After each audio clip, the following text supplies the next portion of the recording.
You pick up your iPad, see that it is completely out of battery, and plug in a USB-C cable. Nothing happens, no charging symbol, no sound, no sign that the device even noticed. Then you grab another cable that looks almost the same, plug it in, and the screen comes back immediately. Later, the same pattern shows up somewhere else. You start copying files, and one cable feels painfully slow. You switch to another, and the transfer suddenly moves at a speed that feels normal again. Then your laptop joins in. One cable restores the battery with no drama, while another seems to feed it so slowly that you start doubting whether it is really charging at all. If all of them are USB-C, why do they seem to belong to completely different worlds? To answer that, we need to begin with the first wrong assumption most people make about what USB-C actually is. Let's get into it right here on Small Things.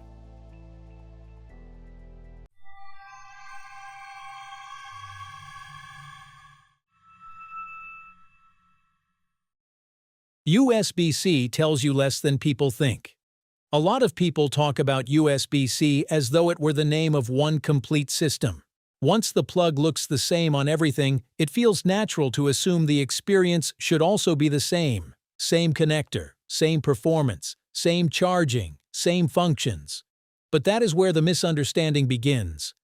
USB-C only tells you the form of the connector. It does not automatically tell you what the cable can do, how much power it can handle, how quickly it can move data, or whether it can do extra jobs like running a display.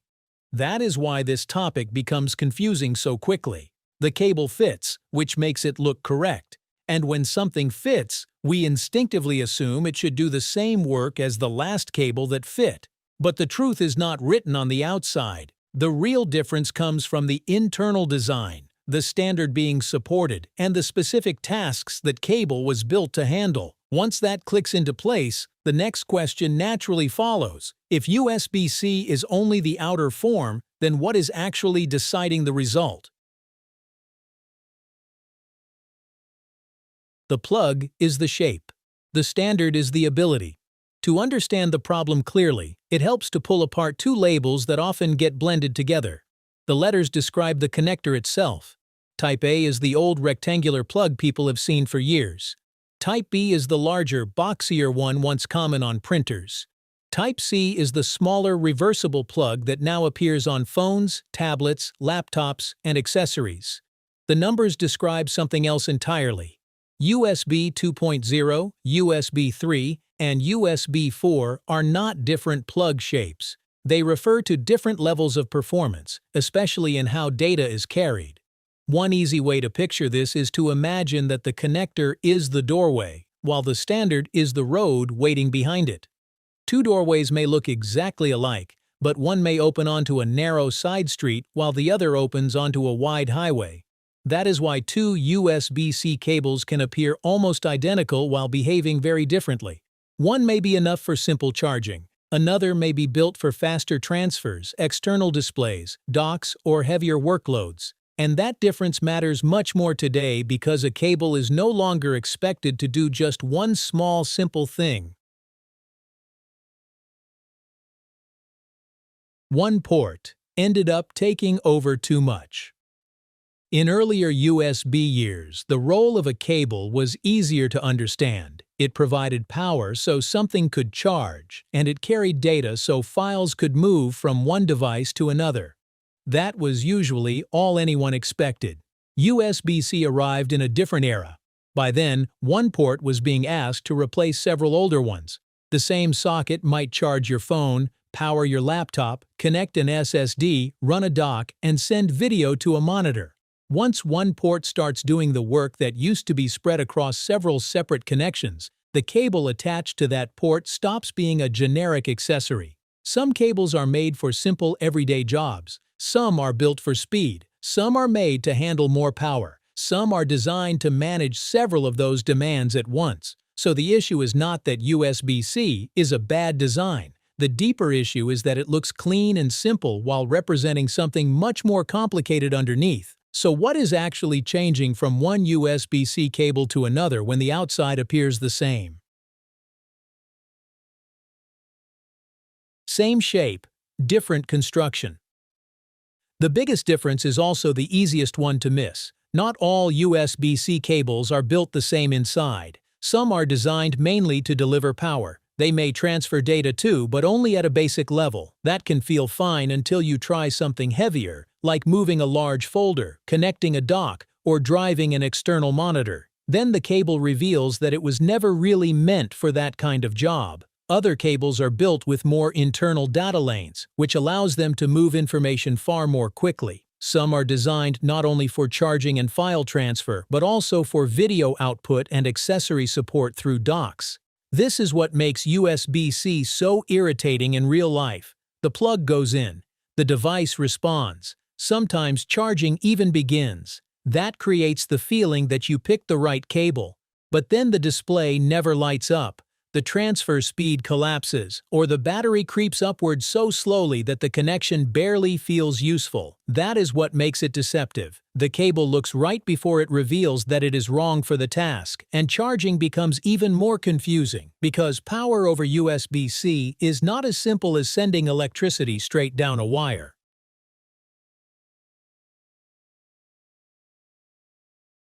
Charging is more like an agreement. Modern USB-C charging behaves less like a one-way flow and more like a quick negotiation. When you connect a charger to a device, the charger does not automatically pour out the highest amount of power it can provide. Instead, the charger and the device briefly communicate. The charger asks, in effect, what the device can safely take. The device responds with what it is prepared to accept. A helpful way to imagine it is as a delivery handoff. The charger is like someone arriving with a package and waiting for the right person to confirm that it should be received there. That moment matters because power has to be matched rather than guessed. If the expected signals are missing, incomplete, or limited, the system often drops to a safer level. Charging may still happen, but more slowly than expected. In some cases, it may seem inconsistent, or it may appear not to work at all. So when people say, "But both cables are USB-C," they are focusing on the least important clue. The shared shape does not guarantee the same charging behavior. The result depends on whether that short agreement happens correctly in the background, and that is exactly why some of the strangest USB-C experiences show up in very cheap gadgets. Sometimes the weak link is the device. Some of the oddest USB-C failures come from bargain devices, a rechargeable flashlight, a mini fan, a cheap accessory. All of them may include a USB-C port, but some do not fully implement the standard behind it. That creates a frustrating reversal. A proper USB-C to USB-C cable may appear to do nothing, while an older USB-A to USB-C cable suddenly works without any trouble. At first glance, that makes USB-C look absurd. But the better explanation is more precise. The better cable is not the thing failing. The cheaper device is the one that cut corners. Once that becomes clear, the problem looks less like one bad standard and more like uneven execution. Different products can wear the same connector while following the actual rules with very different levels of care. But even when the device itself is perfectly fine, one cable can still charge a laptop much faster than another. High wattage depends on the cable.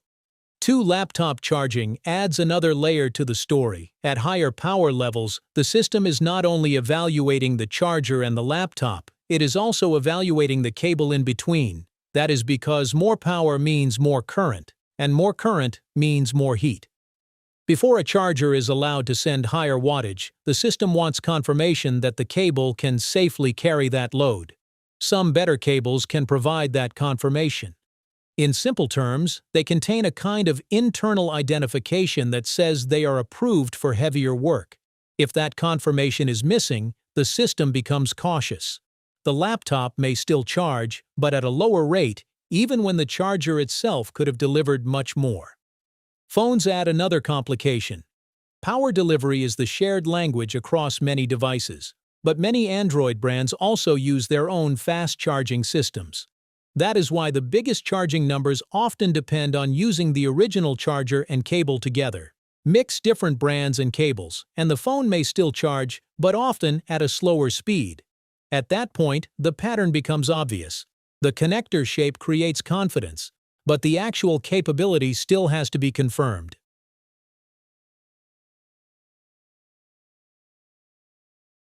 The nearest thing to a universal cable. So is there a cable that can more or less do everything?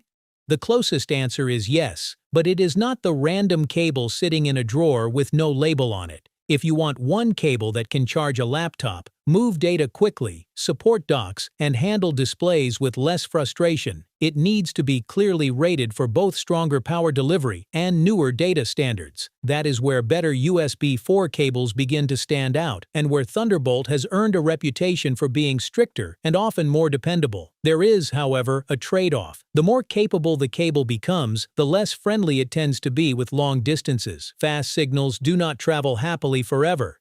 So the ideal cable is often not the extra long one reaching across the room. It is the shorter one that performs well. And when you finally find one truly good cable, the smartest thing you can do is keep it out of the mystery drawer and label it.